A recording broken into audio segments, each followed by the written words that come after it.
galab wanaagsan Dictor waan ku salaamayaa waxaan ahay Hindusi magacayguna waa Sandeep waxaan badanaaba la socdaa YouTube-ka fiidiyowyadaada ahaanshadeeda Hindusi aan ahay aniga diimaha kale waan ixtiraamayaa Ilaahay iyo Nabi Maxamed ba waan ixtiraamayaa daraasadeeda waxaan bilaabay markii aan yaraa madrasa Catholic Krishtaana markaas wax ka bartay Bible-ka Christianity-ga iyo Ciise Ilaah inta kadib fasalka shanaad waxaan bilaabay inaan wax ka baranayo diinteeda shakhsiyeed Hindusiga waxaana ka dhashay qoys Hindu ah maantana waxaan helayaa nafsad ahaantayda inay soo jeedanayso wax ka ogaanshada diimaha kale iyadoo ay jiraan wax isku xiraya dhammaan diimaha su'aal fudud ayaa wataa Dictor xogaa cilmina waan u leeyahay dhanka saydalada oo asaasiyaadka ah laakiin maanta shaqadeedu waxay tahay la taliye maaliyadeed maantana waxaan ku arkayaa suuqa macnaheega caalamka diimo tiro badan oo dhulka dushiisa laga helayo maadaama insaanku nafsad ahaantiisa yahay xibnaha bashariga ahna ay nafsad ahaantooda yihiin kaligood u taagan yihiin nidaamka jismiga insaankana uu nafsad ahaantiisa u taagan yahay xagga garaaca qalbiga socoshada dhiigga qaabka dhagta sanka haddii wax kasta uu nafsad ahaantiisa yahay waxaa laga maarmaana in Allahna abuuray ama awoodda weyn ee iyaduna nafsad ahaanteeda noqoto sidoo kale haddii jirto awood weyn oo kali ah maxaa loo helayaa diimo tiro badan caalamka maanta maxaase mustaqbalka dhici doona maxaa yeelay marka aan u laabano kutubta taariikhda waxaan ka helaynaa Hindusigu inay soo bilaabatay muddo kumanaan sano laga joogo kadibna Christianity-ga yimid Ciise Ilaah kadibna Nabi Maxamed maantana waxa aan indhahayga ku arkayo waa diimo tiro badan oo jira diin kastana waxay leedahay waxay uga duwan tahay tan kale iyo ceebaheeda ahaanshadeeda aan ahay bashar aniga waan wareersanahay maxaa yeelay waxa igu waajiba inaan ixtiraamo diinteyda Hindusiga ah sidoo kale ahaanshadeeda bashari waxa igu waajiba inaan ixtiraamo diimaha kale waxay tahay xaqiiqada kama dambaysta ah maxaa mustaqbalka dhici doona laga bilaabo hadda qarniyo kadib walaalka su'aal wanaagsan ayuu weydiiyay wuxuuna sheegay inay jiraan diimo kala duwan oo badan iyadoona Hindusigu ay ahayd 4000 oo sano ka hor kadibna waxaa yimid Masiix Ciise calayhi salaam ama Christianity-ga 2000 oo sano ka hor kadibna waxaa yimid Nabiga sallallahu calayhi wasallam 1400 oo sano ka hor waxyaabaha qaar way isku egyihiin kuwa kale way kala duwan yihiin waxaa jira wareer weyn qaaliqu waa waaxid jirarkeenuna way isku egyihiin waxaa laga maarmaana in Ilaahu kali noqdo maxay tahay wareerka jiraahi waa su'aal aad u wanaagsan radintana waxaa laga helayaa Quraanka suuratu Ali Imran suurada 3 aayada 19 إن الدين عند الله الإسلام تمعنيه waxa weeye diinta kaliya ee Allah agtiisa laga aqbalayo waa islaamka islaam macnaheedu suwa nabad ku xaqiiqoobaysa isku dhiibida mashiicada Allah iyo doonista Allah marka Allah subhanahu wa ta'ala basharka uu siiyay hal diin oo kaliya sidaan horay u iriba Allah subhanahu wa ta'ala hal diin ayuu soo diray laakiin se rasuul kala duwan oo badan uu soo diray markii uu rasuul soo baxo waxaan helaynaa rasaa'il iyo risaalooyin waqti kadib rasaa'ishu way isbedelaysaa kadibna waxa imaanaya rasuul cusub oo wata risaalo cusub kadib dadku waxay bedelayaan rasaa'isha waxa imaanaya rasuul cusub mar kale sidaas ay arinta ku soconaysaa isbedelka xilliyada ilaa hadda oo la joogo laakiin rususha la soo wada diray dhamaantood waxay la imaadeen hal risaalo oo kaliya kadibna Alle wuxuu soo saaray risaaladiisii ugu dambeeyay waana Quraanka haddana waxaad i weydiin doontaa su'aasha ah muxuu Ilaahay u soo dejiyay Quraanka 1400 oo sano ka hor oo kaliya muxuu u soo dejin waayay si toos ah haddii Alle si toos ah Quraanka u soo dejin lahaa wax wareer ma dhici lahayn iida marka aan ku dhahay wiilkayga yar wuxuu doonayaa inuu noqdo dhakhtar mustaqbalka wuxuuna i weydiinayaa aabe maxaad aniga ii geynaysaa meesha barbaarinta kadibna bilowga kadib dhaxdhaxaadka kadib dugsiga sare maxaad aniga madrasada ii geynaysaa si toos ah ii geey kulliyada caafimaadka markaana waxaan ku leeyahay wiilkaygiyo hadaa doonaysa inaad noqoto dhakhtar waxa kugu waajiba marka koowaad inaad aado qaybta barbaarinta kadib bilowga dhaxdhaxaadka dugsiga sare kadib kulliyada caafimaadka si aad dhakhtar u noqoto suurtagal ma aha inaad si toos u gasho kulliyada caafimaadka maxaa yeelay waxba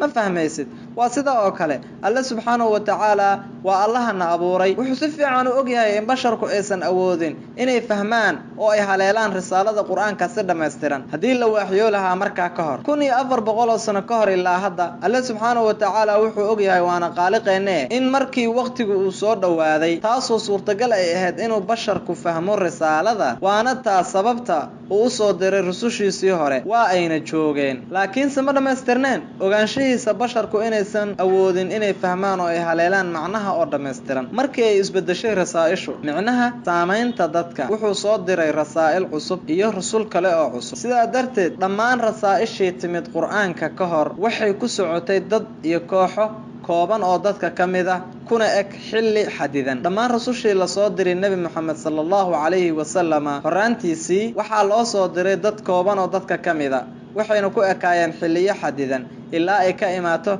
risaalo cusub. alle subxaanahu watacaala wuxuu ogyahay 1400 oo sano ka hor inuu ahaa waqtigii munaasibka ahaa ee basharku fahmi lahay risaalada kama dambaysta ah ee qur-aanka.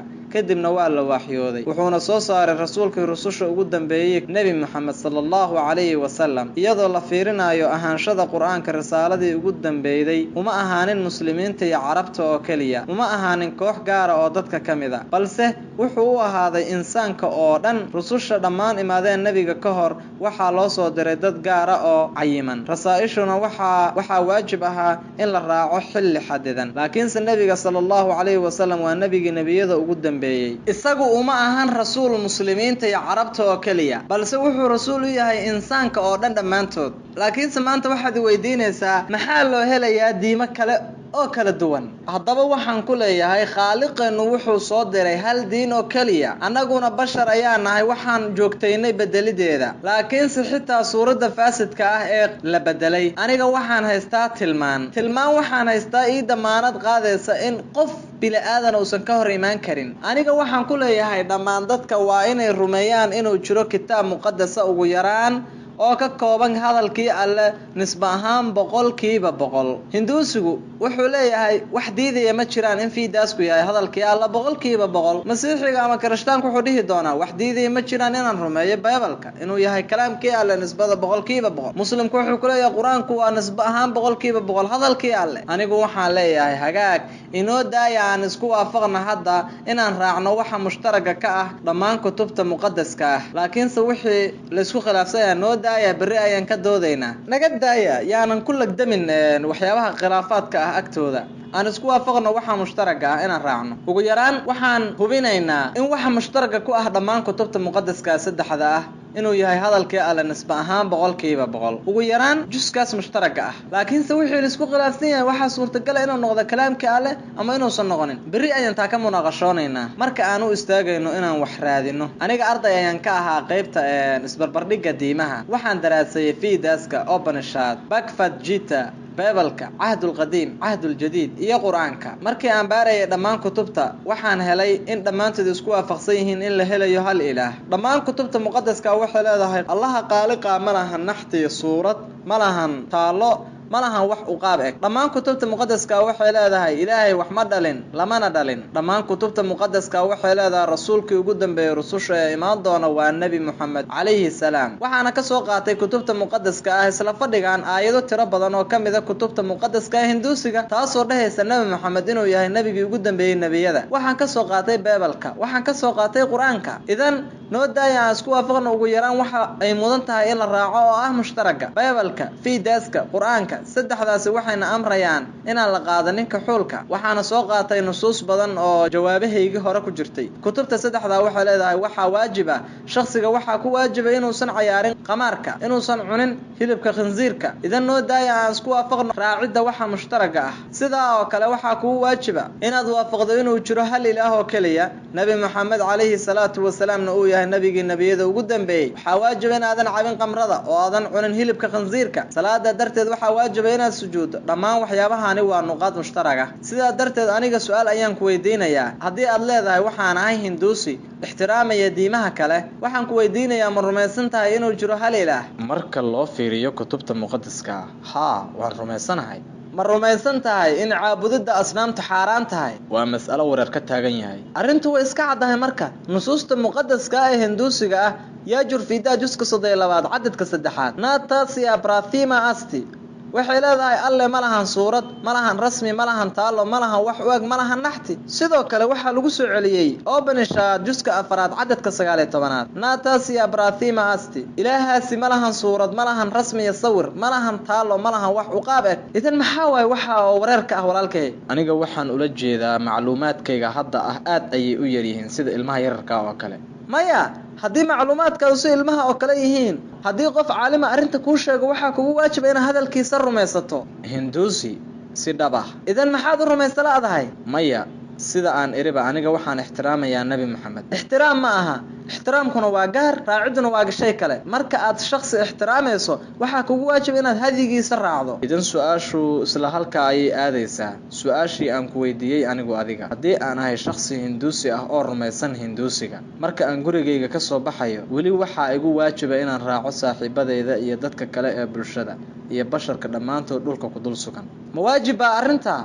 aan ka soo qaadna afraadda mujtamaca inay bilaabeen tuugnimo. Idan dadka kale oo dhan waa tuugooyin. Tuugnimada miyaad la bilaabaysaa? Walaalkay haddii asxaabtaada bilaabaan tuugnimo adiguna wax ma xadaysaa? Marka waxaa igu waajiba inaan ilaaliyo naftayda. Wax ma xadaysaa? Maya ama haa? Haddii qof isku dayo inuu aniga i xado, maya adiga waxaa tiri waxaa waajiba inaad raacdo dadka kale oo dhan iyo afraadda mujtamaca ah. haddii asxaabtaada kale ay tuugnimo bilaabaan oo dadka ka mid a, adiguna ma dadka kale ayaad xadaysaa? Anigu wax faa'iidaaba uma arko inay ku jirto dadka kale in la xado. Hagaag, maxaa yeelay waxaad ogtahay tuugnimadu inay qalad tahay, isla xaaladaasna bulshada ma raaci doontid. Bulshada waxaad raacaysaa markay saxan yihiin, markay qaldan yihiinna ma raacaysid. Ilaahay wuxuu ku siiyey maadada ramaadiga ah, macnaheega maskaxda. Soo sidaa ma aha. haddii asxaabtaada Hinduuska ah ay ku socdaan waxa ka soo horjeeda fiidaaska, ma fiidaaska ayaad raacaysaa mise asxaabtaada? waxaa ku waajiba inay raacaan waxa ku sugan kutubta muqaddaska ah. haa, iskaba dhaaf ayaga, adiga ayaan ku weydiinayaa. haddii kitaabkaaga muqaddaska ah Hinduusiga uu leeyahay inaan la caabudin asnaamta, adigu ma asnaamta ayaad caabudaysaa? maya, ma samayn doono. idan ma rumaysan tahay hadda in cibaadada asnaamtu ay qalad tahay? sida aan iriba waxaa igu waajiba inaan daraaseeyo wax badan. aragtidaydu ma cadda. koormee daraasay doontaa marka? maanta ama berri? goormee? laga yaabee maanta ama berri. hagaag, aniga waxaan sheegay ikhtilaafaad badan oo kutubta Hinduusiga ee muqaddaskan ka soo qaatay, taasoo ka hadlaysa nabiga calayhi salaam. ma rumaysan tahay nabi maxamed inuu rasuulkii Alle yahay? haa, waan rumaysanahay. waad rumaysan tahay? miyaysan waajib ahayn inaad tacliimaadkiisa raacdo? laga yaabee inay waajib ugu tahay arrintaa. maxaa laga yaabaa? mar kale waxaan leeyahay anigu ma hubo. haddii laga yaabo inaad rumaysan tahay, markaasna laga yaabo inaad raacdo. laakiin hadaad si dhaba u rumaysan tahay waxaa kugu waajiba inaad raacdo. waa luqo English oo iska fudud. haddaad dhahdo laga yaabe inuu rasuulka Alle yahay, isla markaana laga yaabo inaad raacdo. laakiinse haddaad tiraahdo asagu waa rasuulka Alle si hubanti ah, isla markaa waxaa waajib kugu ah inaad si hubanti u raacdo. soo sidaa ma aha? suurtagal miyaa rasuul Alle xaggiisa ka imaaday inuu ku dhagro? laakiinse mar kale ma igu waajibaa inaan noqdo muslim si aan u raaco nabi maxamed? maya, waxaa kugu waajiba inaad noqoto Hinduusi wanaagsan. waxaa kugu waajiba inaad noqoto Hinduusi wanaagsan ama Kirishtaan wanaagsan sidoo kale si aad u raacdo nabi maxamed sallallahu alayhi wasallam. idan haddaadan ahayn Hinduusi wanaagsan ama Kirishtaan wanaagsan ma raaci kartid nabi maxamed sallallahu alayhi wasallam weliga. maxaa yeelay kutubta Hinduusiga muqaddaska waxay ka sheekeynaysaa imaashaha nabiga maxamed sallallahu alayhi wasallam qaybta nabinimada. waxaana la imid ikhtilaafaad badan sidaad ogtahayba. waxaana ii suurtagal inaan kugu soo celiyo. ma doonaysaa inaan kugu soo celiyo ikhtilaafaadkaas nusuusta Hinduusiga ah ee ka sheekeynaysa nabi maxamed? aniga waan dhageystay ikhtilaafaad, waana u baahanahay inaad igu soo celiso. hagaag, idan insha Allah waa tagi doontaa si aad maanta u muraajaceydo. berina waxaan ku siin doonaa fursadda ugu horeysa ee jawaabaha. adiga iyo sayidada halkaa joogta waxaan idin siin doonaa labadiinaba fursadda ugu horeysa ee dooda. waxaana kaa soo qaadi doonaa, kaa ictibaari doonaa qof saadiq ah. maanta tag mowqaca Google-ka ka baar. ugu yaraan waxaa dhiibay 100 ikhtibaas. waxaana jira boqolaal ku jiraan muxaadaraadkayga haddii aad dhageysatay oo ka hadlaysa kutubta Hinduusiga ah ee muqaddaska ah kana sheekeynaysa nabi maxamed sallallahu alayhi wasallam iyo inuu jiro hal ilaah, iyo diidida cabidda qamrada, iyo xaaraamnimada cunidda hilibka khinsiirka ah, iyo inaan la cayaarin khamaarka. wixii la isku khilaafsan yahay berri ayaan ka munaaqashoon doonaa. laakiin ugu yaraan inooda aan isku waafaqno wax mushtaraga ah. idan adiga markaad ka sheekeynayso tawxiidka insaaniga ah, aniga waxaan ku siinayaa tilmaan aan ku ihaanaysanaynin. aniga kuma dhahayo waa inaad raacdaa waxaan laga helaynin kutubta Hinduusiga ee muqaddaska ah. aniga waxaan kugu leeyahay waa inaad raacdaa waxa laga helayo ee waxa ka dhaxeeya kutubta Hinduusiga iyo Quraanka 100%. sidaa darteed markaa waxaad noqon doontaa Hinduusi wanaagsan ama Kirishtaan wanaagsan ilaa aad markaa ka gasho Islaamka. mana noqon doontid muslim wanaagsan, laakiin ugu yaraan waad galaysaa. kitaabkaaga muqaddaska wuxuu leeyahay inay waajib kugu tahay inaad raacdo hadigii rasuulka ugu dambeeyay. sidaa darteed waa inaad raacdaa Quraanka isla markaa. haddaad Quraanka si saxan u raacdo iyo aqwaasha nabi maxamed sallallahu alayhi wasallam, markaasi muslim wanaagsan ayaad noqon doontaa. anigana waan ku sugayaa insha Allah hadday suurtagal tahay inaad wax baxsido maanta ama berri. insha Allah waa isla falgali doonaa. aad ayaa u mahadsan tahay doctor.